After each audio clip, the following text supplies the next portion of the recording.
Oi, turma! Hoje nós vamos falar sobre a membrana celular e as trocas com o meio. Tá na página 41 do livro de vocês. Vamos lá? Então, gente, a membrana celular ela é fina como uma casca de uma maçã. E ela foi descoberta 300 anos depois das células por conta dos microscópios, tá? Ela separa o meio externo do meio interno e garante uma troca contínua entre a célula e o meio exterior. A estrutura, ó, como vocês podem ver, é bem fininha. E ela tem uma composição lipoproteica, ou seja, de lipídios e proteínas. Os lipídios são fosfolipídios, glicolipídios e esteroides. Com base, ela tem uma camada dupla de lipídios. A gente vai ver uma imagem aqui, ó. Olha só. A camada dupla de lipídios representadas aí de azul, tá? E nós temos as proteínas que estão aí entrando nessa parte dessa camada azul. A membrana ela é composta de uma camada dupla de lipídios e proteínas, já falei isso para vocês. As proteínas elas vão atuar como receptoras de outras moléculas e vão garantir o transporte de substância para dentro e para fora das células. Todos esses aqui de laranja são proteínas, tá? As glicoproteínas e os glicolipídios vão formar os glicocálices, que vão ser as estruturas responsáveis por receber essas substâncias para dentro da célula. Isso aí tudo forma a impressão digital da célula, tá? A membrana, ela é viva, ou seja, ela consome energia, ela tem elasticidade, ela faz transporte de substâncias e ela é semipermeável, ela é seletiva, ela coloca o que ela quer para dentro e o que ela quer para fora, tá? O transporte de substâncias das células, eles podem ser ativos ou passivos. A gente vai ver o passivo e depois o ativo, tá? A célula, dentro do passivo, ela não gasta energia. Ocorre a favor do gradiente de concentração, de onde tem mais para onde tem menos. E ela pode ser de 3 tipos, esse transporte passivo: difusão, difusão facilitada ou osmose. A difusão é quando as partículas se movem de onde estão mais cheias para onde está mais vazio, para que aí aconteça o equilíbrio. Isso ocorre, por exemplo, nos alvéolos pulmonares, tá? Aonde tem muito oxigênio e muito gás carbônico. Então, eles trocam. O oxigênio vai para o sangue e o gás carbônico vai para o alvéolo. Essa difusão, ela é espontânea, tá? A difusão facilitada, ela já vai ocorrer com o auxílio de proteínas. E essas proteínas, elas são chamadas de permeases, porque elas permitem, tá? São específicas para cada tipo de substância e vão fazer ligações irreversíveis. Depois que tá feito, não dá para voltar mais. Então, ó, a proteína se abre aqui na membrana, a substância passa para dentro da célula, ok? A osmose, ela é a difusão de um solvente através de uma membrana semipermeável que separa 2 meios de concentração diferentes, tá? Um exemplo aqui que a gente tem: uma solução hipertônica, que tem bastante sacarose, uma solução hipotônica, que tem menos sacarose, e quando a gente tem igual, a gente chama de solução isotônica, tá? Essa é hipertônica, essa é hipotônica, ok?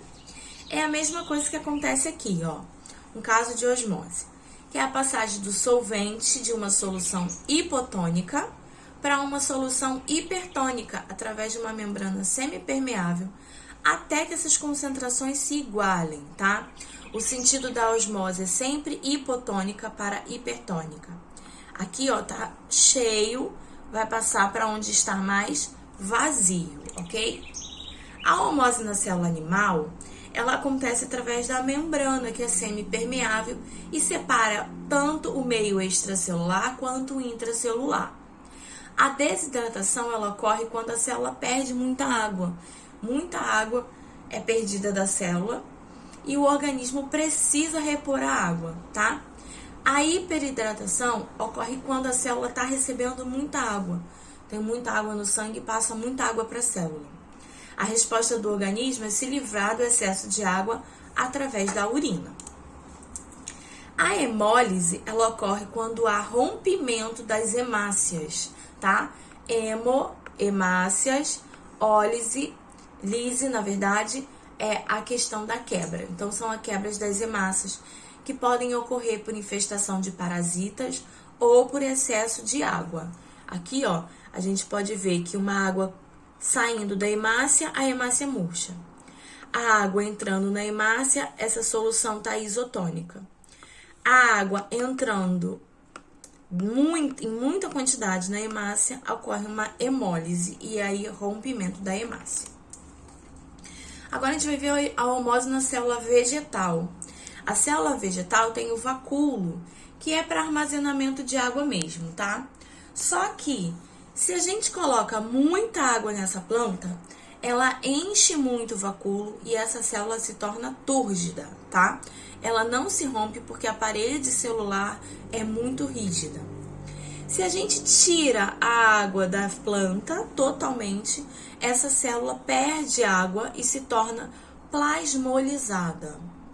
Mas a gente consegue recuperar. Uma célula plasmolizada que é acrescentada de água vira uma célula normal. E se a gente acrescentar mais água ainda, ela vira uma célula túrgida, ok? Agora a gente vai falar um pouquinho sobre o transporte ativo. O transporte ativo é quando a célula precisa gastar energia, tá?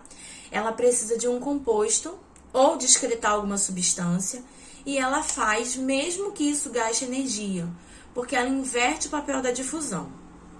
Ela vai passar da onde ela tem mais, que é dentro da célula, para onde ela tem menos, que é fora da célula, ou o contrário. Toda passagem de substância com gasto de energia, essa energia a gente chama de ATP, ela é contra um gradiente de concentração e é chamada de transporte ativo, tá?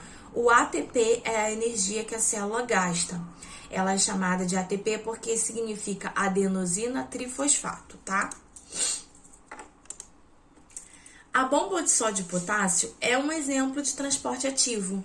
A célula bombeia para dentro o potássio que ela precisa e retira para fora o sódio. Constantemente isso acontece. Para isso, a gente gasta ATP. Então, ela abre, tira o potássio, aqui é dentro da célula, tá? Tira o sódio e joga para dentro o potássio, tá? Isso aí a célula faz o tempo todo. Quando a célula precisa de energia, ela quebra o ATP e forma ADP, que aí a ADP libera energia melhor, tá?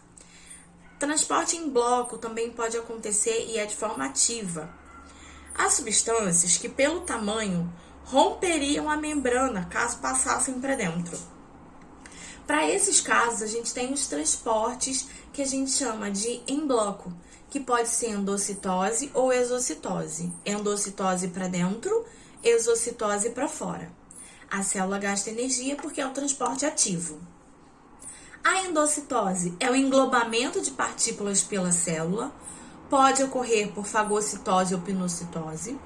A fagocitose a gente tem aqui, ó, a membrana envolve a substância e coloca para dentro da célula.